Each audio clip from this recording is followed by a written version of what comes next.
আজকের match miss করলে কিন্তু বড় ভুল করবেন। সিএসকে ভার্সেস আরআর আজকে জিতবে, শেষ পর্যন্ত না দেখলে বুঝতেই পারবেন না।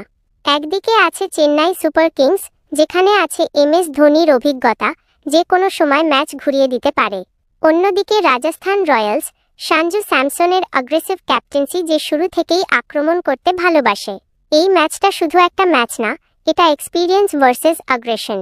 সিএসকের হয়ে যদি ধোনি শেষের দিকে ব্যাটিং করতে নামে, তাহলে গেম একদম ফিনিশ। কিন্তু হালকাভাবে নিলে ভুল হবে, কারণ দলে আছে জস বাটলার আর ইয়াশাসুই জয়সওয়াল। এরা যদি শুরুতেই আগুন লাগায়, তাহলে সিএসকে বোলার্স একদম প্রেসারে পড়ে যাবে। পিচ রিপোর্ট বলছে আজকের উইকেট ব্যাটিং ফ্রেন্ডলি, মানে আজ হতে পারে একটা হাই স্কোরিং থ্রিলার।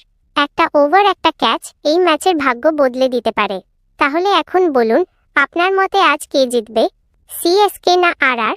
কমেন্টে এখনই লিখুন, আর ভিডিওটা শেয়ার করুন আপনার বন্ধুদের সাথে। আর যদি আপনি এমনই ক্রিকেট আপডেট পেতে চান, তাহলে এখনই চ্যানেলটি সাবস্ক্রাইব করুন, কারণ এখানে প্রতিদিনই পাবেন লেটেস্ট ক্রিকেট খবর।